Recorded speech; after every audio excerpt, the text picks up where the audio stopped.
What if a city didn't sprawl, but wove its future into the core? Lyon Confluence reclaims 150 hectares, a gritty peninsula of rail yards and red light zones now alive with parks, trams, and a bold orange cube. Over 20 years, this vast regeneration tests climate-smart design, mixed housing, and cultural lift. But beyond the buzz, what does this mean for Lyon? Could it be a sustainable model or a glossy gentrification play? Where the Rhône and Saône rivers meet, the tip of Lyon's presqu'île spent over a century as a logistical hinterland. Rail yards, prisons, warehouses, and the city's wholesale market cut off by Perrache Station's concrete overpasses. Locals called it derrière les voûtes, or behind the arches. It was quite literally Lyon's urban backyard. By the 1990s, as industry declined and port activity moved out, this 150-hectare zone slipped into dereliction. But for city leaders, it posed a rare opportunity. Could this neglected fringe become a 21st century core? In 1999, they launched a bold regeneration strategy to extend the city center, curb sprawl, and position Lyon as a laboratory for sustainable urbanism. A dedicated public development company was set up. International architects were brought in. The mission wasn't just to build, but to transform, stitching new housing, offices, and parks into Lyon's fabric, all on reclaimed ground. The moment was ripe. France was entering the eco-district era, the EU was backing smart city pilots, and Lyon, often shadowed by Paris, saw a chance to lead, to redefine itself as a European model of urban reinvention. Lyon Confluence reworks 150 hectares at the city's southern tip, molding a derelict riverfront into a fresh urban core. It blends new builds with upgrades to zones like Saint-Blandine, defying blank slate norms. Phase 1, spanning 2003 to 2016, brought 400,000 square meters along the Saône, homes, offices, and a waterfront shopping hub. See Le Monolith, a team effort mixing social and market housing, or the Orange Cube, Jacob and Macfarlane's vivid mark of Confluence style. Phase 2, led by Herzog and Meuron, shapes 35 hectares by the Rhône. Mid-rise blocks and green courtyards bloom. Hikari, Kengo Kuma's energy-positive gem, and Icône, Jean Nouvel's bold tower, shines. While Îlot et Three tests new forms. Le Champ, a vast urban forest, aids life and climate. By 2030, it could span 1 million square meters, housing 16,000, fueling 25,000 jobs. Of 6,000 units, 20 to 25% target affordability, joined by schools, clinics, and cultural spots. Competitions spark design, bright, daring shapes tied by a master plan to dodge chaos. More than buildings, Confluence probes density, green tech, and style, weaving new life into Lyon's layered past. By the 1990s, Lyon's presqu'île tip lay scarred, rail yards and warehouses walled off by Perrache Station's concrete maze, a forgotten backyard despite its central spot. Rather than sprawl, planners turned inward, reworking 150 hectares to double the city center, saving rural land. Confluence meets pressing needs, regenerating brownfields, building low-carbon homes, mixing incomes, and tying to trams. It bridges north and south, erasing Perrache's divide to open jobs in riverfronts, forging a civic heart. More than local repair, it's Lyon's push to shed its heritage-only label. Targeting 16,000 residents and 25,000 jobs, Confluence tests dense, green, inclusive urbanism at scale. A European lab to rival Paris's shadow, designed from the ground up. Transforming Lyon's southern tip into a future-ready district meant confronting deep-rooted complexity. Shaped for decades by water, industry, and infrastructure, the site resisted easy reinvention. Geotechnically, the land was unstable. Once marshes, then filled for factories and depots. Foundations needed reinforcement, and hydrological studies guided a subtle response to flood risk, permeable surfaces, stormwater systems, riverside parks that double as overflow zones, and raised building thresholds, all integrated into the landscape rather than built on top of it. Industrial relics brought more than just heritage. Contaminated soils required remediation, and while many structures were cleared, key buildings like La Sucrière and the former prisons were retrofitted, grounding the new district in Lyon's layered past. The Parache rail interchange had long cut this area off from the rest of the city, so reconnection meant tunneling pedestrian paths through concrete viaducts, extending tram lines, and incrementally dismantling decades of isolating infrastructure.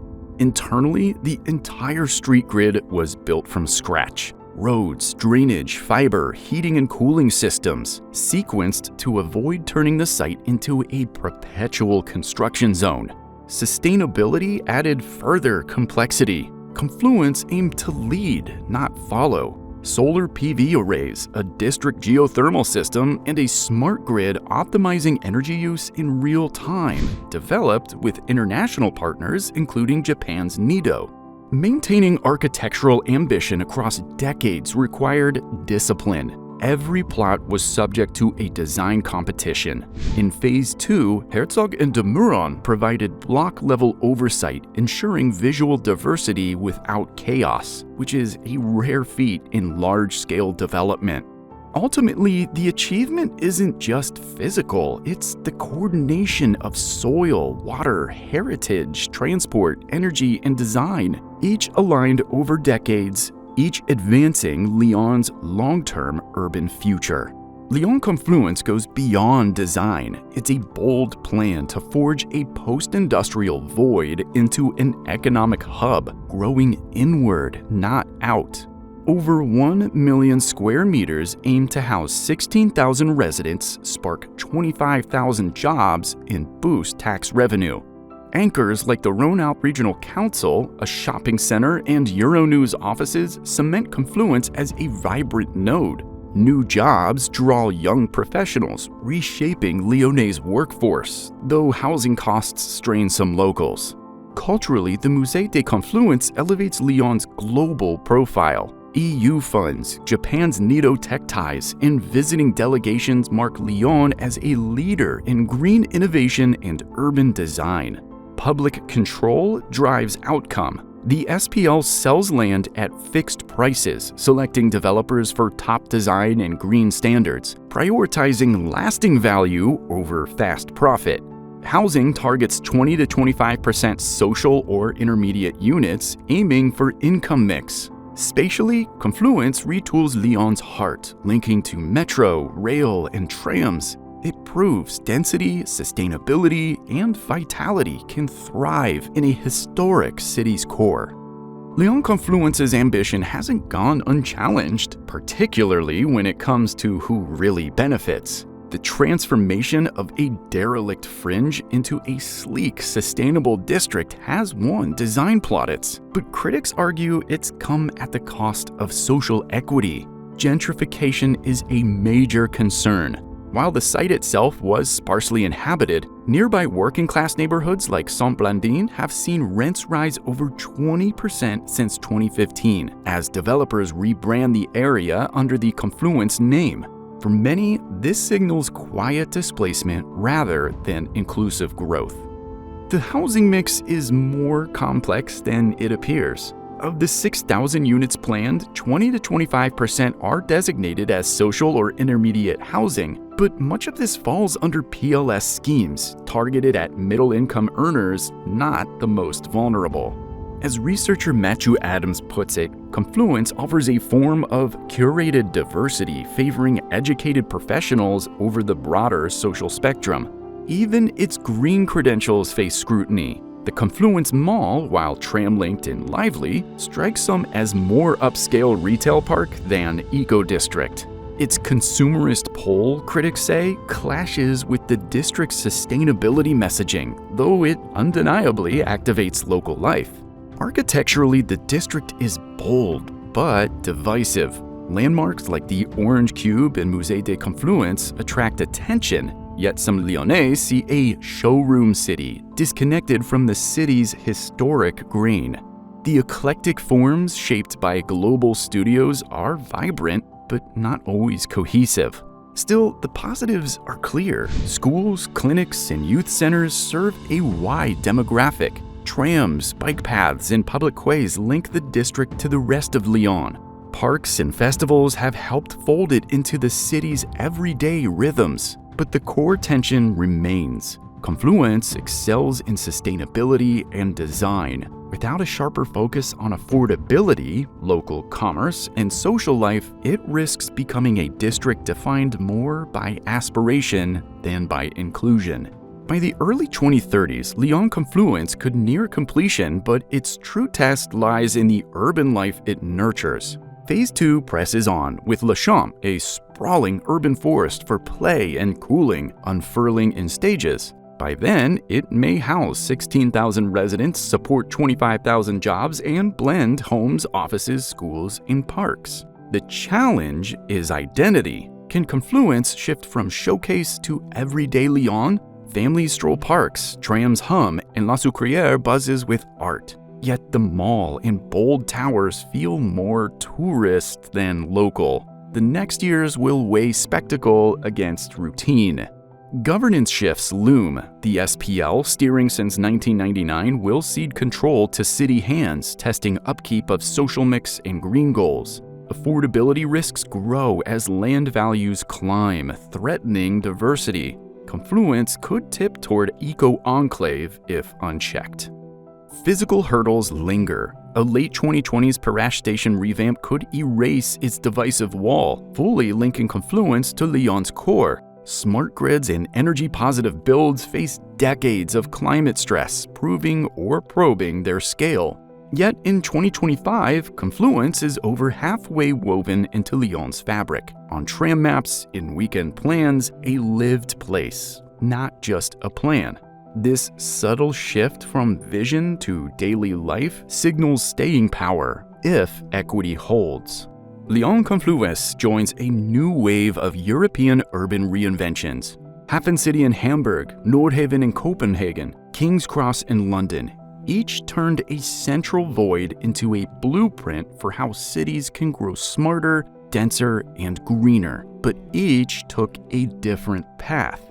Hafen City at 157 hectares leans corporate, aiming for 45,000 jobs and headlined by the Elbphilharmonie.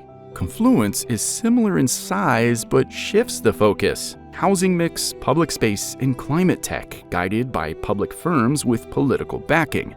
Nordhaven sets the sustainability bar, but on fresh land, it combines geothermal heat, a carbon-neutral roadmap, and a new metro. Confluence works differently, threading into Lyon's fabric, retrofitting social housing and managing legacy constraints. Nordhaven's transit edge poses a challenge Lyon is still addressing.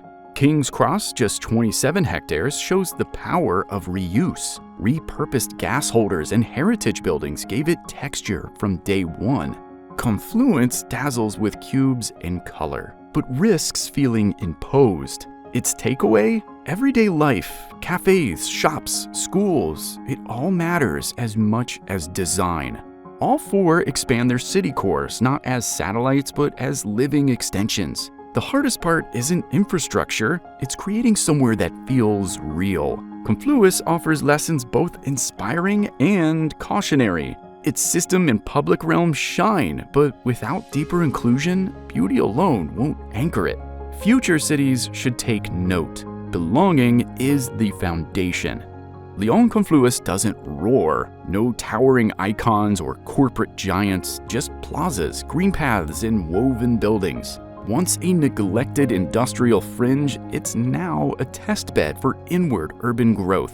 Its power shuns spectacle. Public-led, it crafts a modern district within Lyon's historic frame, prioritizing climate, trams, culture, and homes.